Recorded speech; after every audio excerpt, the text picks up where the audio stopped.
गुजरात कांग्रेस ने गुरुवार को हार्दिक पटेल को गुजरात में भाजपा की गौरव यात्रा के शुभारंभ पर मौजूद नेताओं की सूची में जगह नहीं बनाने पर मजाक उड़ाया और उस सम्मान पर हंसे जो कांग्रेस के पूर्व नेता को पार्टी में दिया जा रहा है। नमस्कार, मेरा नाम है काशिफा विशाल और आप देख रहे हैं न्यूज़ीफाई। मई में हार्दिक पटेल ने कांग्रेस से इस्तीफा दे दिया और फिर भाजपा में शामिल हो गए। अपने त्याग पत्र में उन्होंने अपनी शिकायत और नाराजगी व्यक्त की और कहा कि उन्हें पार्टी में पर्याप्त महत्व नहीं दिया गया। उस बिंदु पर गुजरात कांग्रेस के आधिकारिक ट्विटर हैंडल ने हार्दिक पटेल पर हमला किया और कहा कि उन्हें अंतिम क्षण में वीआईपी सूची से हटा दिया गया, बिल्कुल एक मक्खी की तरह। पार्टी ने टिप्पणी की, हमें सुनने को मिला कि हार्दिक पटेल को भाजपा में पूरा सम्मान मिल रहा है। वे कल भाजपा के कार्यक्रम में शामिल होने वाले थे। उन्होंने अपनी पगड़ी भी पहनी थी और एक सफेद शर्ट भी निकाली थी। हार्दिक भाई के साथ बहुत बुरा हुआ। भाजपा अध्यक्ष जेपी नड्डा ने मेहसाणा में गुजरात गौरव यात्रा को हरी झंडी दिखाई।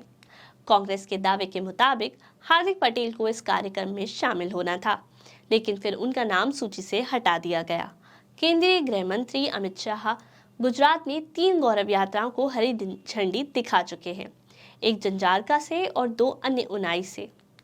भाजपा द्वारा कुल 5 यात्राओं की योजना बनाई गई है, प्रत्येक 8 से 9 दिनों में फैली हुई है, जिसमें सभी 144 विधानसभा क्षेत्रों को एक साथ शामिल किया गया है। गौरव यात्रा न सिर्फ गुजरात के लिए है, बल्कि पूरे भारत में गौरव स्थापित करने की यात्रा है। ये सौभाग्य की बात है कि गुजरात देश को वैश्विक मानचित्र पर फिर से स्थापित करने के लिए गौरव यात्रा की गंगोत्री है। इसे आत्मनिर्भर विकसित करने के लिए नड्डा ने कहा है। पाटीदार युवा नेता के तौर पर कांग्रेस में प्रवेश करने वाले हार्दिक पटेल गुजरात में कांग्रेस के पोस्टर बॉय थे।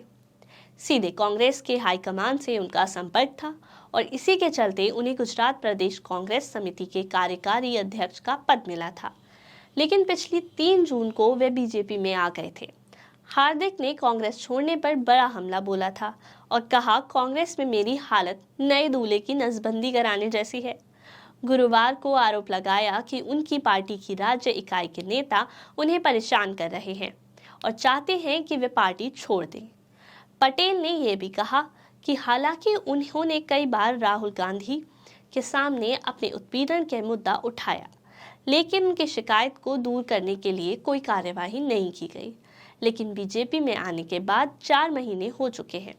हार्दिक पटेल की सक्रियता विरमगाम में सिमट कर रह गई है। फिलहाल इस सीट पर कांग्रेस का कब्जा है।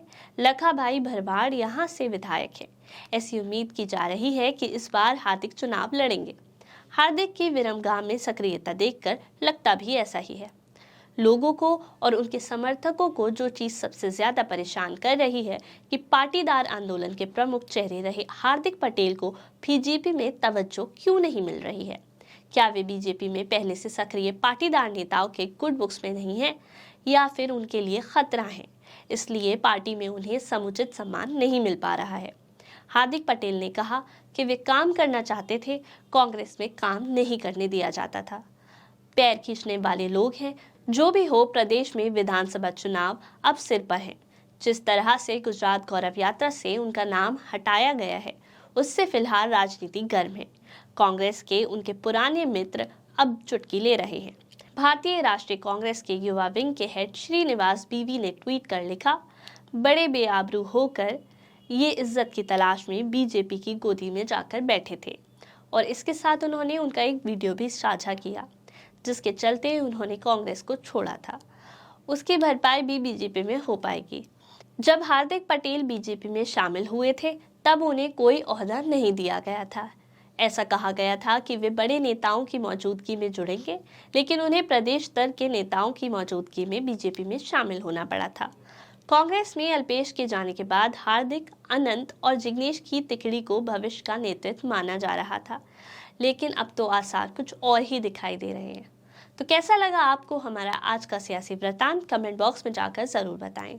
और भी नई सियासी कहानियों को जानने के लिए हमारे चैनल को ज़रूर सब्सक्राइब करें। और अगर आप ये वृत्तांत हमारे फेसबुक पेज पर देख रहे हैं तो इसको लाइक करते चलें।